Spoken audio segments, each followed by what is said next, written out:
Fala focado, fala focada, bem-vindo, eu sou o professor Rian, professor de língua portuguesa, e estou aqui para ajudar vocês na preparação para o concurso da UFRJ, um concurso já tradicional que vem acontecendo cada vez numa sequência mais intensa, e a PR4 novamente é a banca, né, que nós vamos utilizar como base para os estudos para esse concurso, para a preparação desse concurso. O que acontece?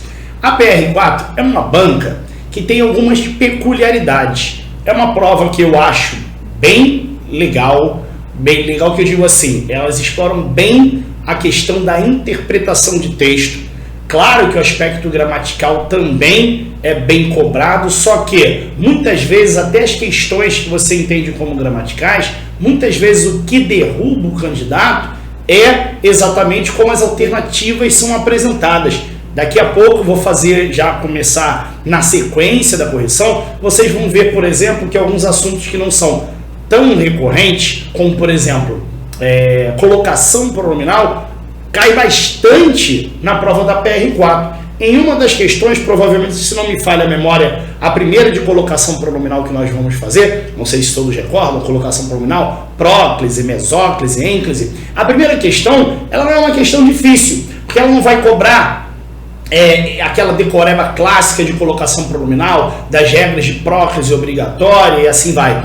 Não, ele vai pedir exatamente o porquê daquele pronome está sendo usado dentro daquele contexto. Porque muitas vezes a colocação pronominal ela está de acordo com a questão situacional, ou seja, sobre a questão da formalidade ou da informalidade do discurso. Então, isso é um assunto que também é interessante, é bom vocês saberem.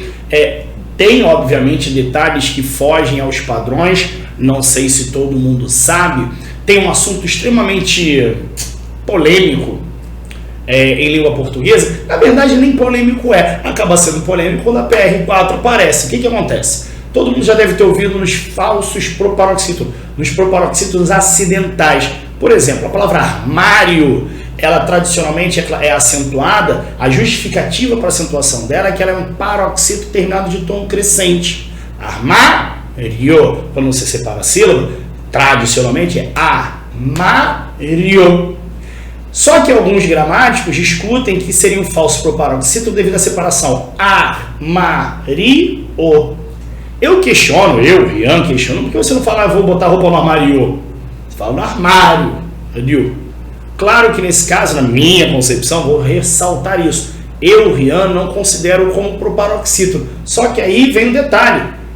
A PR4 considera proparoxítono, então isso já bagunça um pouquinho a cabecinha de muita gente, porque a gente está muito mal acostumado a ver nas outras bancas como paroxítono terminado de tom, e a PR4 considera proparoxítono. Então, tem que ficar atento a esses detalhes e, obviamente, durante todo o curso, a correção das questões. Lembrando que esse é um curso aqui, a gente vai tirar como base questões de concurso, porém, com questões de provas anteriores da PR4, porém, a gente vai trabalhar bastante a questão teórica. Vamos trabalhar os assuntos mais recorrentes e, obviamente, aqueles que vão estar no seu edital, beleza? Claro que não vão faltar questões de interpretação de texto. Inclusive, a gente vai começar. Já as 10 primeiras questões, a sequência de 10 primeiras questões, são baseadas em um texto, e um único texto.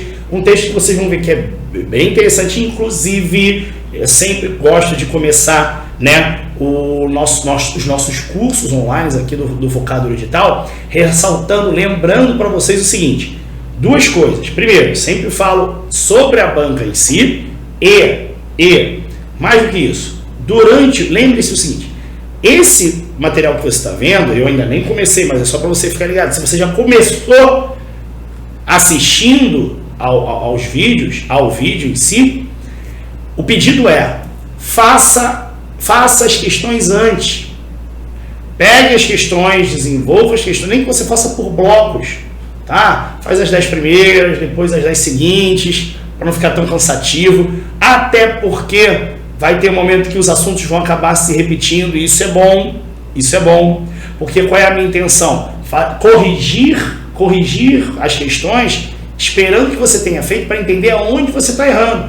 Esse assunto eu nunca tinha visto, beleza. Mas aí depois vai ter uma questão que vai tratar do mesmo assunto, você já vai ter feito, e ó, eu vi o Rian explicando. Claro, se você já vem estudando há algum tempo e você adquiriu o curso online focado em edital para reforçar, pegar os detalhezinhos, acertar a banca, isso também é fundamental. De qualquer forma, se você começou a sua preparação agora ou já vem se preparando, o ideal é que você faça as questões anteriormente, antes de assistir, né, ao curso online, para depois você ir corrigindo as questões, correto? Então, sem mais delongas, vamos começar a nossa correção, a correção das questões e já focando nas questões de interpretação de texto. Desce, Rian, vamos começar a fazer a correção da questão número 1. Você vai ler o texto, né? Só para reforçar, o texto começa a ler o texto disposto a seguir e responde as questões de 1 a 10 e começa. Diante da lei está um porteiro, o texto não tem título e assim vai. A primeira questão está no quadro, eu sempre leio pela folhinha, mas vocês acompanham aqui comigo. No trecho, se te sentes tão atraído, experimenta entrar, apesar da minha proibição. É correto afirmar que, com o tempo, a gente vai percebendo que determinadas práticas não ajudam. Eu sempre começava o material online lendo o texto, só que muitas vezes, como vocês já tinham lido o texto, era perda de tempo. Isso não me impede de ler determinados trechos direcionados. Esse primeiro trecho se encontra no primeiro parágrafo. Então eu quero começar o primeiro parágrafo, ler o primeiro parágrafo, para a gente entender e relembrar qual é o objetivo do porteiro, até porque essa história é bem interessante e a gente pode também debater, discutir sobre ela. Vamos lá? Diante da lei está um porteiro. Um homem que vem do campo acerca-se dele e pede para entrar na lei. O porteiro, porém, responde que naquele momento não pode deixá-lo entrar. Olha só que interessante. Um homem que vem do campo chega a um lugar, e esse lugar é chamado de lei. Ó, diante da lei está um porteiro. Aí fala assim, o homem que vem do campo acerca-se dele pede para entrar na lei. Então a lei, ela já já tem uma condição física de lugar. E na frente desse lugar há um porteiro. Esse lugar é chamado de lei. E há um porteiro na porta da lei. E vem um homem do campo. O porteiro, porém, responde que naquele momento não pode deixá-lo entrar. O homem medita e pergunta se mais tarde terá autorização para entrar. Aí diz o porteiro, é possível, responde o porteiro, mas agora não pode ser. Como o portão que dá acesso à lei se encontra, como sempre, aberto, e o porteiro se afasta um pouco para o lado, o homem inclina-se a fim de olhar para o interior. Assim que o porteiro percebe, desata a rir e diz, se te sentes tão atraído, experimenta entrar, apesar da minha proibição. Contudo, repara, sou forte, porque esse trecho aí que está no texto, olha só que interessante. Se te sentes tão atraído, experimenta entrar, apesar da minha proibição. E diz a questão, é correto afirmar que... O interessante, isso não é somente na prova da PR4, é em qualquer prova. É importante que você volte ao texto e não fique preso somente ao trecho destacado no enunciado. Veja que antes desse trecho, o narrador diz que o porteiro desata a rir e diz, se te sentes tão atraído, experimenta entrar, apesar da minha proibição. E continua. Contudo, repara, sou forte, e ainda assim sou mais ínfimo dos porteiros. De sala para sala, outros sentinelas, cada um mais forte que o outro. Eu não posso sequer suportar o olhar do terceiro. Então, o que acontece? O tal do porteiro, da área externa da lei, ele diz que, porque chega pro cara e fala, por que tu não entra? Tu não tá admirando? Só que ele tá rindo, desata a rir. Antes dele falar essa frase, ele ri.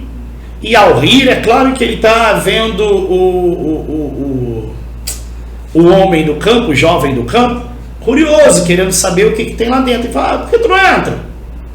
Não está provocando ele? Claro que está. Veja só, é correto afirmar o quê? O porteiro incentiva o jovem a entrar porque não achava correto impedi-lo? Bom, se ele não achasse correto, ele não teria impedido logo de cara. Não é verdade? B. O porteiro se compadece do marasmo do jovem ao banquinho e o incentiva a entrar. Se você perceber, galera, é claro que isso aí, se você lê o texto todo, você vai lembrar que durante o texto o jovem não se mexe. Ele, na verdade, ele pega até o banquinho e fica ali durante anos. não é o que diz a história? O porteiro, em momento algum, em nenhum momento o texto diz que ele se compadece, o porteiro se compadece em relação à situação do rapaz. Não diz isso. C. O jovem porteiro desafia o jovem, o porteiro desafia o jovem a entrar, porque se sente superior ao jovem e aos demais porteiros. Eu concordei com a primeira parte. O porteiro desafia o jovem a entrar? Desafia. Mas não desafia assim, duvido tu entrar. Não fala assim, por que tu não entra? É uma provocação, não é? Ele está provocando. Por que você não entra? Porque se sentia superior ao jovem e aos demais porteiros. É aí que quebra. Ele realmente se sente superior. Ele falou, eu sou forte. E o texto dá a entender que o rapaz é menor do que ele. Só que o problema é que ele diz que o porteiro se sente superior ao jovem e aos demais porteiros. Não, ele diz que ele é ínfimo perto dos outros. Ele diz que chega a ter medo do olhar do terceiro porteiro. Então, nesse caso, não é verdade a letra C. D. O porteiro percebe que a lei atrai o jovem do campo e percebe que não deveria proibi-lo de adentrar. O porteiro percebe que não deveria proibi-lo? Não, em momento algum ele é dito isso. Ele proíbe o rapaz de entrar e fica assim durante anos, não é verdade? O porteiro tripudia sobre o jovem, não deixa de ser, porque ele está provocando, né? Atiçando o rapaz a tentar passar por ele, mas ao mesmo tempo ele diz, mas eu sou forte, eu não sou o mais forte. Eu sou ínfimo perto dos outros. Porque sabia que seria difícil o acesso à lei. Sim, ele afirma que nesse caso, devido a todos os empecilhos, ou seja, caracterizados pelos porteiros de sala para sala, claro que seria difícil para o jovem do campo, entrar na lei, e nesse caso é claro que ele está provocando, tripudiando o jovem. É claro que a resposta da questão número 1 é letra E. Ficou bonito lá? Beleza? Então, questão número 1, letra E. Questãozinha fácil, tem detalhezinhos que vocês podem perceber. Vamos lá. Porteiro incentiva o jovem a entrar porque não achava correto. Aí você vai para um lado, né, mais subjetivo, que não é dito no texto. B. O porteiro se compadece, em nenhum momento fala que ele se compadece com o maravilhoso jovem e o incentiva a entrar. Não, ele provoca o rapaz. O porteiro desafia o jovem a entrar porque se sentia superior ao jovem e aos demais porteiros. Superior aos demais porteiros, isso não é verdade. Que ali atrai o jovem, percebe que não deveria proibir, ele não diz isso, que percebe que deveria proibir. Então, realmente, a letra E é a nossa resposta da questão número 1. Questãozinha clássica da UFRJ de analisar relações de parte do texto. E é fundamental que, quando se destaca uma parte de um trecho do texto no enunciado, que você não fique parado somente ali, mas analise tudo aquilo que cerca o trecho destacado. Show? Vamos para a próxima questão? Questão número 2. O autor lança a mão de metáforas de modo que os elementos presentes no texto podem ser reinterpretados conforme o olhar do leitor. Assinale a alternativa que não constitui informação ou possível interpretação do texto. Vamos por parte, porque o enunciado já traz muitas informações. A primeira delas é o autor lança a mão de metáforas. Ou seja, vamos lembrar inicialmente o que é metáfora. Metáfora é uma figura de linguagem em que o autor utiliza-se de comparações, especificamente analogias. O que acontece? A comparação é uma figura de linguagem, só que para eu apresentar uma comparação, eu vou apresentar elementos com um termo conectivo. O elemento conectivo, ele é falante como um papagaio, ela é forte como um trator, e assim vai. Isso é uma comparação porque tem um conectivo feito assim como, tanto, né? Vai ter o termo comparativo, por isso é comparação. A metáfora não deixa de ser uma comparação por analogia. Lembrando, o que é analogia? Acabei de dizer, ela é forte como um trator, uma pessoa e um veículo. São elementos diferentes. Toda a comparação feita por analogia é entre elementos distintos. Se eu falo assim, nossa, ela é um trator, eu estou dizendo que ela é muito forte. Só que veja que quando eu falo que ela é um trator, eu não uso o termo conectivo, tá? Aí é metáfora. Se vocês perceberem, lembrem-se que logo no início, a lei é um lugar. A lei é um lugar que inclusive tem porteiro, tem porta, tem salas, como é dito pelo porteiro. Então assim, veja que aí há uma comparação, concorda? Há uma relação de comparação para estabelecer uma facilidade de compreensão por parte do leitor daquilo que o autor quer passar para o leitor, correto? Assinale a alternativa que não, bem grande, não constitui informação ou possível interpretação do texto. Letra A. Presença de uma relação contrastiva entre o porteiro e o jovem do campo. Há um contraste em relação a tamanho, em relação a força, em relação a poder. O jovem é submisso, o porteiro como eu posso dizer, opressor, na verdade, ele é forte e o jovem é fraco, pequeno, esmorece, tem um determinado que fala que ele vai esmorecendo, não é isso? Há uma relação contrastiva, claro, entre os dois, um é grande, outro é pequeno, um é forte, outro é fraco, um é poderoso, outro é fraco, né? A lei é citada como espaço físico, sim, acabei de destacar isso, falei sobre isso agora há pouco, lembrando que é aquela que não constitui uma informação ou possível interpretação. A é possível e a B também. Acabei de dizer que a lei é vista como espaço físico por ter porta, por ter salas, né? Inclusive tem um porteiro à sua frente. C, o porteiro poderia representar a personificação da burocracia, ou seja, aquilo que dificulta o acesso da pessoa à lei, sim. Enquanto o jovem do campo, a personificação da ignorância, ou seja, daquela pessoa que, no final, vocês até perceberam, a lei sempre esteve à disposição dele. O problema é que ele não teve como chegar a ela. Ele não teve ele não teve atitude, ele não teve ganância, ele não teve vontade de superar os percalços e tanto é que tem um momento que o cara vai lá. É difícil, mas vai lá. O rapaz em momento algum tentou, e tanto é que ele chegou a sentar num banco e ficar esperando, alguém pode fazer isso por mim? Não é verdade? Então sim, tá aí a questão da ignorância, estou na frente dela? Não, tá ali, ó. E burocracia, sim, é uma relação possível. D, mobilização do jovem no campo. Mobilização? Não, gente, acabei de dizer, ele até pegou um banquinho, chegou a ficar sentado durante anos em frente à porta da lei. Não, isso não é possível. Só para confirmar a letra E, o porteiro poderia representar o opressor, até usei esse termo, né? Enquanto o jovem do campo, o oprimido, não somente em relação à questão do poder, como em relação à questão da força, do tamanho, na verdade. É claro que a resposta da nossa questão é a letra D, uma questão até fácil, né? Por você perceber que o fato do jovem chegar a pegar um banquinho para ficar sentado e ficar ali durante anos, é claro que não há mobilização qualquer por parte do jovem, né? Então, resposta da questão número 2, realmente é a letra D de dado, correto? Bom, chegamos ao fim do nosso primeiro bloco. Obviamente tem muito mais coisa pela frente, muito mais questões. Vamos que vamos! E aí, vamos para o nosso segundo bloco, vamos para mais uma questão. Questão número 3, eu vou lá para baixo e eu leio com você o seguinte: aqui ninguém, a não ser tu, podia entrar, pois esta entrada era apenas destinada a ti. Agora vou-me embora e a fecho. E assim encerra o texto. As frases que encerram a parábola evidenciam que as frases que encerram a parábola, ou seja, essas duas frases, se não me engano, são realmente as duas últimas frases do texto, exatamente, que é a fala do porteiro, evidenciam que o porteiro nunca abriria a porta para um jovem desconhecido entrar na lei. Ora, quando ele fala assim, aqui ninguém a não ser tu podia entrar. Se aquele lugar era destinado a ele, ao jovem do campo, como é que ele pode afirmar, como é que evidencia que o porteiro nunca abriria a porta para um jovem desconhecido entrar na lei? Não, afinal, naquele caso, aquele espaço era dele, aquele direito.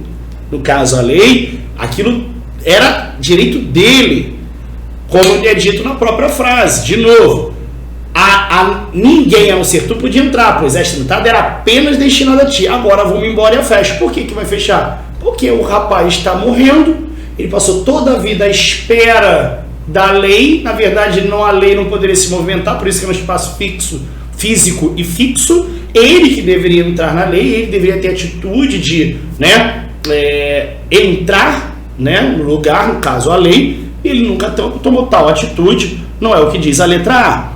B, o jovem poderia entrar na lei se não tivesse curvado diante da primeira dificuldade? Ele poderia entrar na lei? Sim, porque o porteiro afirma que aquilo ali era destinado a ele, ao jovem. Se não tivesse curvado diante da primeira dificuldade, qual foi a primeira dificuldade? O porteiro. O porteiro diz que na porta de cada sala, de sala em sala, há um outro sentinela, cada um mais forte que o outro. Mas o rapaz, ao ver o porteiro, que é o primeiro sentinela, ele já esmorece e chega ao cúmulo de pegar um banquinho e sentar. Ele chega a subornar o porteiro, cara, não vai ser assim que você vai conseguir entrar. Ele não consegue perceber a ideia exatamente, né? Por isso que a questão 2, deixa eu até voltar aqui, foi a 2, foi aqui, ó. O porteiro, a letra C, o porteiro poderia representar a personificação da burocracia. O que ratifica exatamente essa número 3.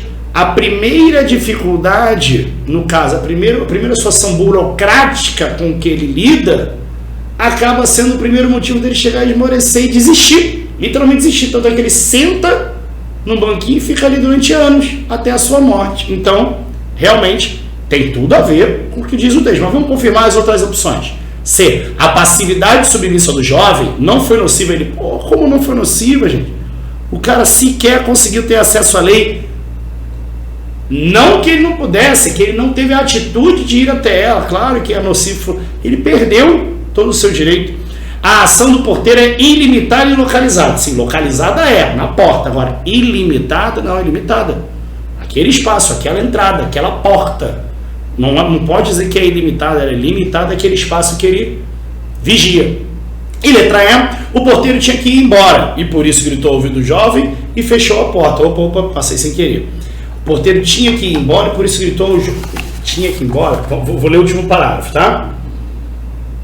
Antes de morrer, todas as experiências por que passaram durante esse tempo convergem para uma pergunta que até essa altura ainda não formulara. Faz um sinal ao porteiro para que se aproxime, pois não podia mover o seu corpo já arrefecido. O porteiro tende a curvar-se profundamente, visto que a diferença das estaturas se modificara bastante. Que queres tu ainda saber? Pergunta o porteiro. És insaciável. Se todos aspiram à lei, diz o homem, como é que durante todos esses anos ninguém mais além de mim pediu para entrar? O porteiro percebe que o homem já está às portas da morte, de modo que para alcançar o seu ouvido, o moribundo berra. Em nenhum momento diz que o porteiro tem que ir embora. Ele percebe que é o seguinte, a partir daquele momento que o homem está morrendo, já não é necessário permanecer ali, porque o homem não vai tomar mais tal atitude de tentar entrar na lei. Se o homem tenta entrar na lei, é capaz do porteiro permitir, até porque lembre-se de um detalhe. Ele pergunta lá no início, segunda linha, o homem medita e pergunta se mais tarde se terá autorização para entrar. Diz o porteiro, é possível, mas agora não pode ser. Em nenhum outro momento ele tentou. Percebeu isso? Então, o porteiro tinha que ir embora, ninguém falou isso, por isso gritou ao ouvido do jovem, do campo fechou ele. Não, por isso gritou ao ouvido do jovem, não. Ele gritou ao ouvido do jovem porque o jovem já estava moribundo, para morrer, como envelhecido, o que dificulta a audição. Então, não é por conta da questão de ele ter que ir embora. Então, realmente a resposta na questão... Opa, andou de novo. A resposta na questão número 3 é letra B de bola. Deixa eu explicar para vocês. Às vezes a questão anda é que eu escrevo feito canhoto e acabo passando a mão na hora de escrever. Eu passo a mão. Sabe como o canhoto escreve assim, torto? Eu passo, então, se passar, tenha paciência comigo, porque é difícil de escrever sem passar a mão e acaba. Quer ver? Questão número 3, letra B. Aqui, só passar o dedinho aqui, na tela, aqui, anda a questão. Estou indo para a questão número 4, então às vezes na hora de escrever, a mão empurra a questão. Tenham paciência comigo. Vamos para a questão número 4. Lembra que eu falei lá no início do curso, foi no bloco anterior, tá? Que eu falei sobre questões, queres ver, por exemplo, questão. Usa o termo destacado sugere que, aí em cada opção está lá, próclise, ênclise, pronome oblíquo, estamos falando de colocação pronominal. Quando a gente fala de colocação pronominal, é interessante a gente lembrar sobre os tipos de colocação. Por parte. Quando eu tenho o verbo, em relação ao verbo, eu posso relacionar a ele pronomes. Como assim? Os pronomes pessoais, eles podem ser de 3 tipos: retos, oblíquos e de tratamento. Os retos, eles tradicionalmente exercem papel de sujeito, podem até ser complementos, desde que estejam preposicionados, mas a partir do momento que viram complementos, eles deixam de ser retos e passam a ser o quê? Oblíquos, pois os pronomes oblíquos são aqueles que exercem papel de complemento, beleza? Os pronomes oblíquos têm dois tipos, os átonos e os tônicos. Pronome oblíquo átono, aqueles são pronunciados mais com perda fonética na hora de ser pronunciados, metc. Você não fala metc, você fala ela me ama, ela me ama, eu te amo, se, nos, ele nos viu, você fala nos viu, nos viu. Então eles são átonos. Então é metc, o, alhe, nos, você, os, as, lhes. São os pronomes oblíquos átonos. Qual é a diferença dos átonos para o tônico? Além da questão da tonicidade, um é mais fraco, são os átonos, os tônicos são mais fortes. É que os tônicos sempre são preposicionados. Todo pronome oblíquo tônico é um pronome preposicionado. Então, veja que ela fala de mim, ela se referiu a mim, não é isso? Então vai ter mim, comigo, ti, contigo, si, consigo, conosco. Veja que comigo, contigo, consigo já é o com dentro. Ela não fala com mim, ela fala comigo. Né? Vai falar que você nunca brincou, vai comigo ou vai semigo, não é isso? É claro que vai sem mim, aí o mim de novo com a preposição sem. Então, nesse caso, pronomes oblíquos tônicos são preposicionados. Mas como a gente está falando de colocação pronominal, próclise, mesóclise, ênclise, a gente está falando sobre o uso dos pronomes oblíquos átonos em relação ao verbo. O pronome átono ele pode preceder o verbo, sendo o caso de próclise. Eu vou até botar aqui, ó, verbo. Tá? Quando o pronome vem aqui, ó, na frente, precedendo o verbo, isso é um caso de próclise. Quando o pronome vem depois do verbo, é um caso de ênclise. E quando o pronome vem dentro do verbo, é um caso de mesóclise. Beleza? Próclise, ênclise e... onde é que eu vou escrever isso? Vou botar aqui. Mesóclise. Voltar. Ih, o que aconteceu? Deixa eu botar aqui. Isso. Voltei. Perdão, foi aquilo que eu falei para vocês. Não vamos perder tempo. Só desbarrar que vai. Esquece-se dos outros porteiros. Parece-lhe... A setinha. Vou tentar mais encostar aqui, ó. Parece-lhe que o porteiro é o único. Usa o termo destacado sugere que... Deixa eu falar uma coisa importante para vocês. Uma das primeiras regras de colocação pronominal, regra básica, é que não se inicia uma oração com pronome oblíquo átono. Os pronomes oblíquos átonos, eles não podem iniciar uma oração. Então, se eu falo me empresta, me dá, eu estou quebrando uma regra de colocação pronominal. Só que, obviamente, quando você ouve me dá, me empresta, você fala, então qual é o certo? O certo é dá-me, empresta-me. Aí você, obviamente, vai entender e pensar o seguinte, pô, mas ninguém fala assim. Empresta-me o seu material? Dá-me um abraço? Não, você fala, me dá um abraço, me empresta o seu material. Claro que você percebe que esse me empresta, me dá, é uma coisa muito do cotidiano. E é aí que a gente entra na questão da formalidade. Quando a gente fala em discurso formal e discurso informal, quando o discurso é informal, você está usando uma linguagem mais coloquial, que muitas vezes quebra a norma padrão. Então, quando eu falo me dá, eu estou quebrando uma regra devido a uma questão de formalidade, porque muitas vezes é a questão que a gente também discute sobre adequação linguística. Eu sou professor de português, eu conheço a norma, assim como muitos outros conhecem. Não precisa ser professor de português para conhecer a norma. Mas eu que trabalho com isso, muitas vezes, claro, eu não imagino que alguém vai pensar assim. Mas quando eu falo me dá, me empresta, se eu chego para minha esposa e falo te amo, você acredita mesmo que ela vai falar assim, e lá, professor de português, hein, burrão, hein, te amo errado. Porque sabe que dentro daquele contexto, eu estou numa linguagem mais informal, não me preocupando com a norma. O contexto me permite, mas o quê? Maleabilidade, mas tranquilidade no uso da norma. Não é que necessariamente eu tenho que quebrar todas as regras. Não. A questão de formalidade que vai exigir A utilização, por exemplo, quando eu falo em questão de formalidade, já percebeu que quando você vai fazer uma entrevista de emprego, muitas vezes você muda não somente a sua postura, suas vestimentas, como também a sua linguagem? Ah, eu almejo nessa empresa. Você nunca usou almejo na vida, mas na hora que vai ser entrevistado você vai usar almejo.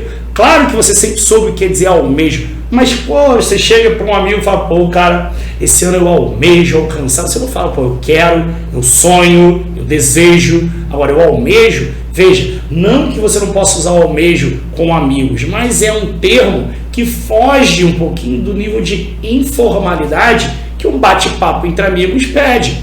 Concorda comigo? Então, quando a gente fala em colocação pronominal, veja, olha só que interessante. Existem muitas regras de colocação pronominal e nós vamos vê-las durante todo o curso online. Mas olha só que interessante a questão. Veja, o uso do termo destacado sugere que a próclise revela a natureza informal do texto? Não. Se ele tivesse utilizado a próclise, revelava a próclise revela a natureza informal do texto. Veja que aí não existe informalidade, até porque não existe caso de próclise. Não é? Se o pronome está depois, é um caso de ênclise. A próclise revela a natureza informal, não há próclise no texto. Então, não tem por que ser a letra A. B. A ênclise revela a natureza informal. É um caso de ênclise, mas o fato de estar sendo usada a ênclise aí não revela informalidade. Na letra A, o problema é que não há próclise, tá ok? B. A ênclise revela a natureza informal, a natureza formal. A formalidade no discurso do autor. Percebeu isso? Então, nesse caso é a resposta. C. A ênclise, que é o que está acontecendo, revela o caráter normativo, ou seja, dentro da norma gramatical da construção frasal, sim, obedece a uma norma, por vários motivos. Primeiro, dentro do contexto formal, pede-se a ênclise. E lembra que eu falei sobre a questão de não se deve utilizar, a regra proíbe o uso de próclise no início de orações? Isso se aplica também no início de períodos. Veja que após o sinal de pontuação, eu inicio uma outra oração. Ao iniciar essa oração, eu não posso colocar. Então, uma outra regra é, como a maioria das vezes, maioria, não é sempre, depois do sinal de pontuação ao início de uma oração, depois de sinal de pontuação não se usa próclise. Depois de sinal de pontuação não se usa próclise. Então, aí não poderia, num discurso formal, ser utilizada a próclise. Então veja que a ênclise revela o caráter normativo gramatical da construção frasal. A letra C está correta. Vamos só verificar a D e a E. O pronome oblíquo antes do verbo é facultativo na variedade padrão. Não. O pronome oblíquo antes do verbo depende muito da situação. Para o pronome oblíquo antes do verbo é um caso de próclise. E sendo um caso de próclise, eu tenho muitas situações de obrigatoriedade. Na variedade padrão, existem situações em que a próclise vai ser obrigatória, tá? E o pronome oblíquo depois do verbo facultativo. Também tem situações. Ele pode ser facultativo, mas, por exemplo, início de oração ele não é facultativo, ele é obrigatório. Não é verdade? Início de oração não é facultativo. Na letra D e na letra E, está dizendo que na variedade padrão da norma, dentro da norma, facultativo não vai depender de várias situações. Na letra D, são várias as situações em que o pronome deve vir antes do verbo, como em caso de palavras negativas que atraem próclise, advérbio que atrai próclise, pronome relativo, pronome demonstrativo, são vários elementos atrativos de próclise. Então, nesse caso, a letra C é a nossa resposta, porque, vejam só, você poderia até saber todas as regras, todas as normas de colocação pronominal. Mas veja que aí ele está falando sobre a questão da informalidade. Veja que essa questão, na minha concepção, ela é muito mais interpretativa do que gramatical. Porque se você percebeu na letra A próclise revela a natureza informal do texto? Sim, próclise revela a natureza informal do texto, mas não a próclise no trecho. O uso do termo destacado sugere que? Não sugere nada em relação à próclise. É um caso de ênclise. Então não tem por que ser um caso de próclise, não tem como que ser a letra A. Então realmente a única que está de acordo com o trecho apresentado é a letra C de casa. Show? Mais um bloco encerrado, mais uma questão resolvida. Vamos continuar os estudos. Vamos que vá! E aí, galera, vamos continuar nossa correção. Vamos para a questão número 5. Já matamos 4 questões, 2 blocos. Vamos em frente. Desce. Vamos lá. Questão número 5 diz o seguinte, ó. questão clássica do UFRJ. Aliás, uma questão que está sendo cobrada, um assunto que está sendo cobrado em maioria dos concursos, das provas de português, dos concursos públicos atuais. Vocabulário. Porque é o seguinte, você... tem o quê? Decorar dicionário? Pelo amor de Deus, não. Porque eu digo o seguinte, muitas vezes você pode não conhecer uma palavra, até duas, mas pelo menos uma você tem que saber o sentido, não somente da palavra, se a palavra não faz parte do seu cotidiano, do seu vocabulário, o contexto pode te ajudar. Por exemplo, vamos ler o texto para a gente entender. Faz diversas diligências para entrar. O homem que se provera bem para a viagem, emprega. Mover o seu corpo já arrefecido. Se vocês perceberem, são 3 trechos diferentes. Tanto é que lá, faz diversas diligências para entrar, fecha aspas. Não é uma frase completa. O que eu sugiro? Que você vá ao trecho para entender o que ele está querendo dizer. Se você não conhece a palavra, muitas vezes o contexto... Eu lembro logo, sabe do quê? Eu lembro que eu adoro Dom Casmurro de Machado de Assis. E eu menciono em todas as turmas e os alunos... Toda vez que eu menciono dentro de uma sala de aula sobre Dom Casmurro, os alunos falam, Rian, lê livro que você tem que ter um dicionário do lado para entender, é brabo. Eu falei, pô, cara, não precisa dicionário. Claro que nem todas as palavras eu conheço, claro que no final das contas eu absorvi muito conteúdo, até por curiosidade, mas muitas vezes eu entendia pelo contexto apresentado. Ou realmente você acha que eu utilizo o termo arrefecido como está ali? Eu não uso, mas eu sei o que quer dizer, entende? Prover, não é?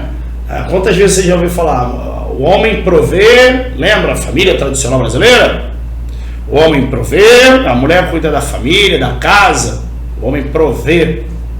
Quantas vezes vocês já ouviram determinados textos, mas não quer dizer necessariamente que você os utiliza no cotidiano, no dia a dia.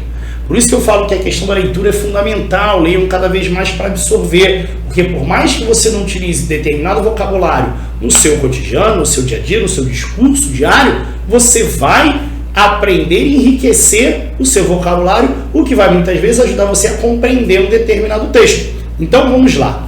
Faz diversas diligências. Eu não sei vocês, mas eu sou do tempo que o termo diligência era, sei lá, uma história de princesa, carruagem, pega a diligência, na época de reis e rainha, carruagem, né, grandes veículos, né, antigamente. Claro que isso é um dos sentidos da palavra diligência. Quando ele faz diversas diligências para entrar, na verdade ele está fazendo pedidos. Verdade? Claro que a palavra diligência tem muitos outros sentidos. Eu vou inclusive até eu deixei separado aqui, porque nem tinha como anotar. Olha só quantas possibilidades de sentidos a palavra diligência pode ter. Diligência, interesse ou cuidado aplicado na execução de uma tarefa. Urgência ou zelo, urgência ou presteza em fazer alguma coisa, medida necessária para alcançar um fim, então a providência, busca minuciosa, pesquisa, averiguação, investigação, dentro da área jurídica, ato judicial que os funcionários da justiça executam fora dos respectivos cartórios ou auditórios, tem termo militar, serviço urgente, serviço urgente extraordinário executado fora do quartel.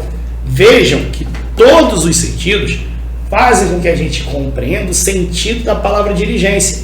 Você às vezes não pode substituir exatamente por uma das palavras, um dos termos que eu botei aqui, mas a compreensão do contexto faz com que você entenda que quando ele faz diversas diligências para entrar, eu vou até pegar aqui no texto o trecho que vai dar continuidade. Quer ver? Oh meu Deus, perdi o trecho, não sublinhei. Achei. No meio do segundo parágrafo está assim: faz diversas diligências para entrar e fatiga o porteiro com seus pedidos. Eu não vou botar, obviamente, faz diversos pedidos e cansa, fatiga, quer dizer, cansar, e outra palavra também, fatiga, cansa o porteiro com seus pedidos. Ele não vai repetir a palavra pedido. Então, para evitar a repetição da palavra pedido, que ele deixa para o final da frase, ele coloca a palavra diligências. Claro que havia outras possibilidades. Delongas, sem mais delongas, sem mais alongamentos, não é. B, solicitações é igual a pedido. Aplicações não, distrações não, aliações também não. Então veja que nesse caso, a palavra solicitações é que melhor se encaixa. Quando a gente fala o homem que se prover, eu tô vendo, posso estar olhando para você, é que eu tô olhando a questão, tá? Eu posso olhar ela aqui ou na tela que tá na minha frente. Eu tô me vendo exatamente como você tá me vendo, tá, gente? O homem que se prover a bem para a viagem, prega, se prover. Lembra que eu falei até, a família tradicional, o homem provê. O homem, gente, ele fornece, abastece, entendeu? Ele, vamos botar de uma maneira mais específica, alimenta. Quando eu falo que ele se provera bem para a viagem, que ele tinha se abastecido bem para a viagem. E o sinônimo de abastecer aí, munir, ele se muniu, poderia ser munir, guarnecer também pode, mantendo a resposta ali na letra B, desarmar, não, ele deixaria para trás, desfavorecer, abastecer, poderia, veja que aí para prover tem 3 possibilidades, munir, guarnecer e abastecer, obviamente todos no pretérito mais que perfeito, munira, guarnecer e abastecer, qualquer um dos 3 poderia. E mover o seu corpo já arrefecido. Se você lembrar, o corpo, mover o seu corpo já arrefecido é lá no final, quando ele já está próximo da morte. Um corpo arrefecido é um corpo próximo do fim, né? Arrefecer é minguar, certo? Encorajado não pode ser, esmorecer pode ser, desalentar, desalentado poderia ser, desencorajado, não vejo como uma relação, desencorajado, não vejo, exacerbado, exaltado não é, então nesse caso seria B ou C. Veja que para todas as possibilidades a letra B foi mencionada, resposta da questão realmente é a letra B de bola. Eu imagino, imagino que talvez a parte mais complexa seria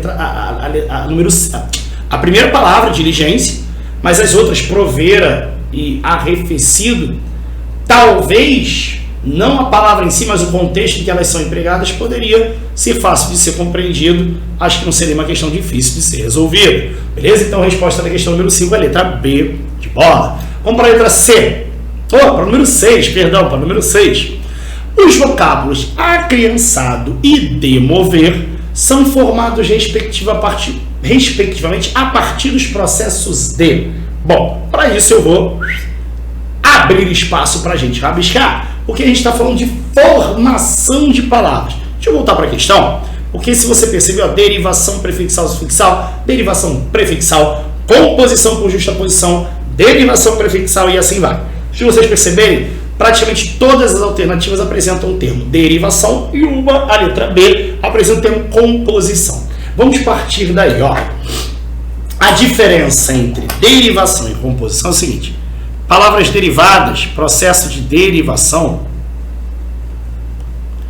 Opa, deixa eu apagar isso aqui. De novo, foi aquilo que eu falei da minha dificuldade em escrever encostando. Derivação parte de um único radical. Palavras formadas a partir de um único radical. E composição é um processo que a palavra é formada por 2 ou mais radicais. Beleza? O processo de... Cadê? Deixa eu encostar aqui que... Voltei.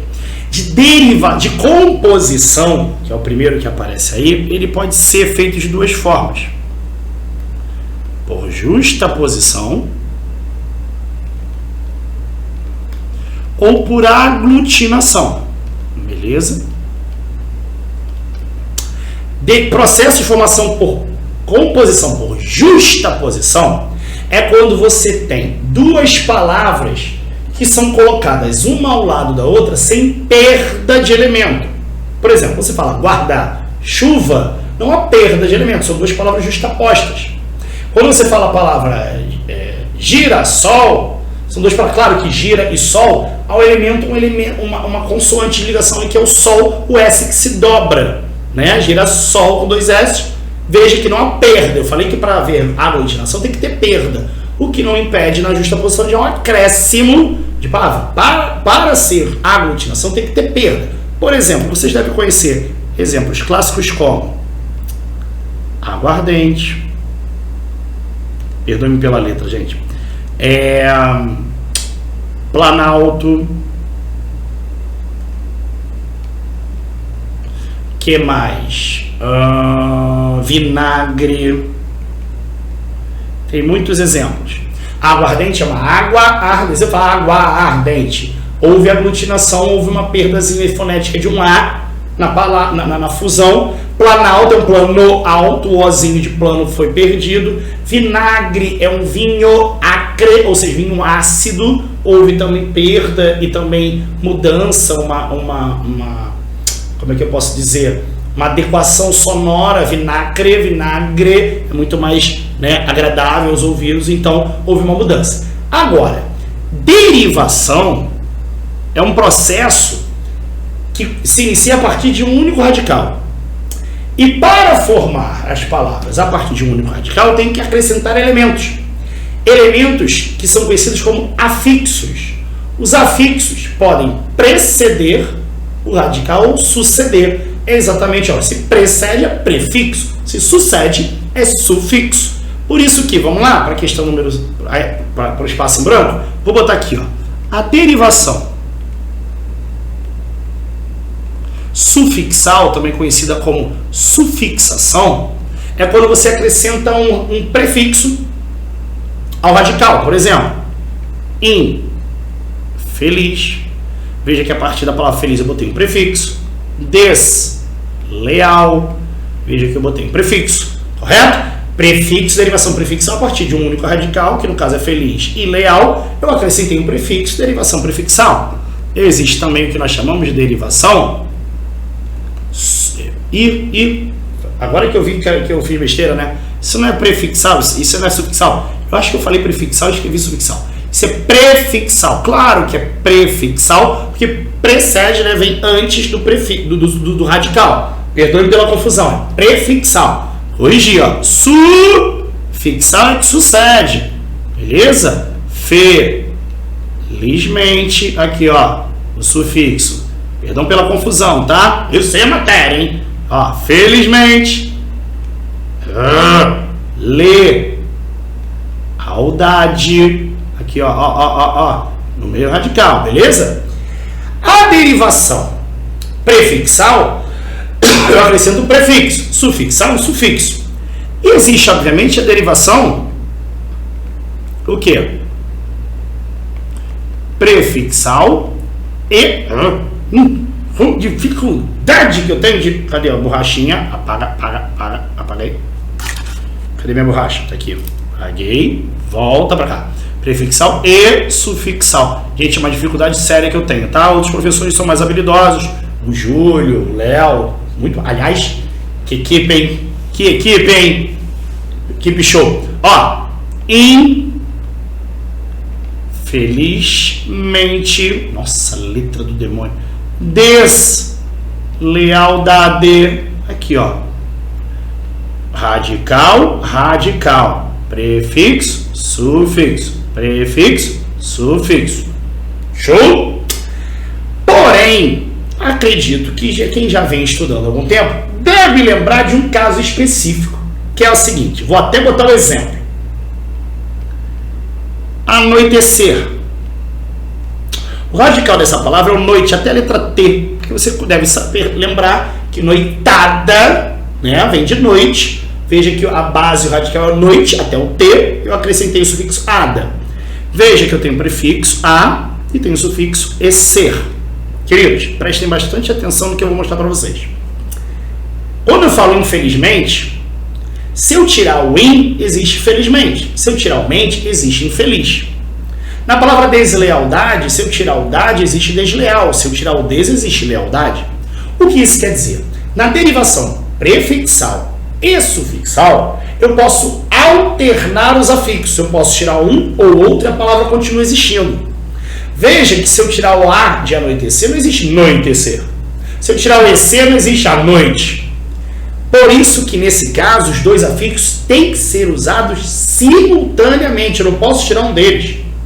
Por isso que surge, nesse caso, a derivação. O que, galera, que vocês conhecem? Fala.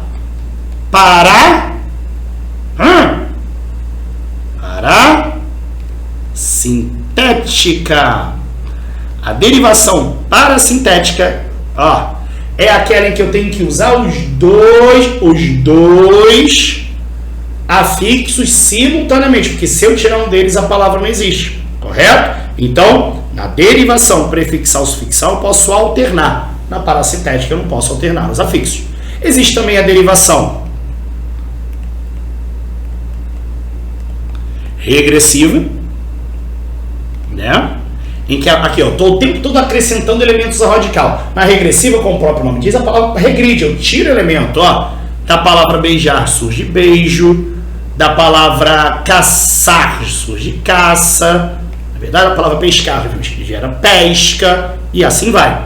E também tem a derivação imprópria, que no caso a palavra vai mudar, imprópria, né? Que letra, gente, minha letra é muito mais bonita, tá? Tá o demônio aí. Derivação imprópria é quando a palavra muda de classe gramatical dentro do texto.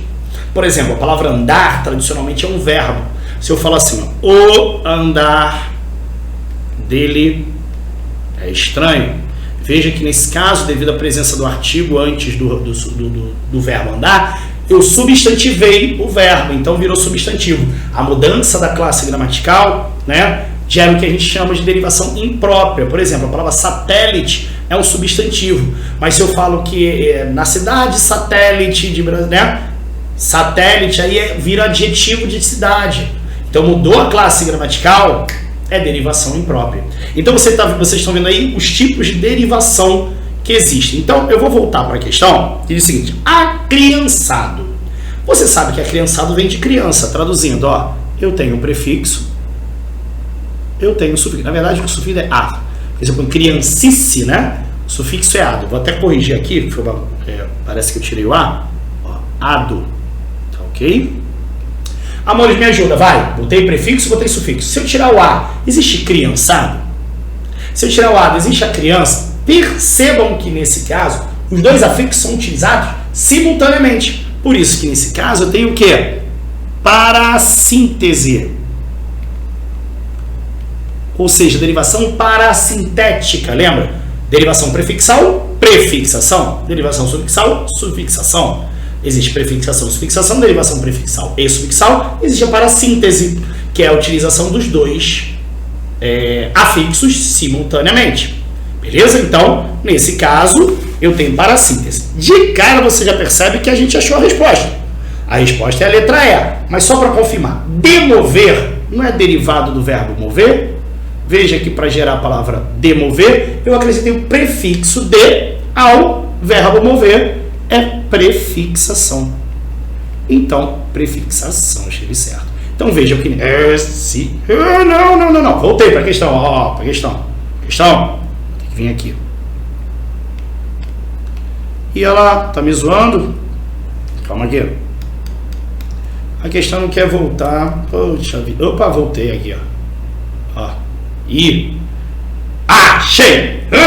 Sempre vocês vão ver o Rian se enrolando com isso. Não desistam de mim, eu tô aqui com a questão. De novo, derivação parasintética, ó, bonitinho aqui. E prefixação, derivação prefixal, letra E. Superamos a questão e os slides, galera. Muito bom. Mais uma questão corrigida, mais um bloco encerrado. Tem muito mais coisa pela frente. Vamos que vá!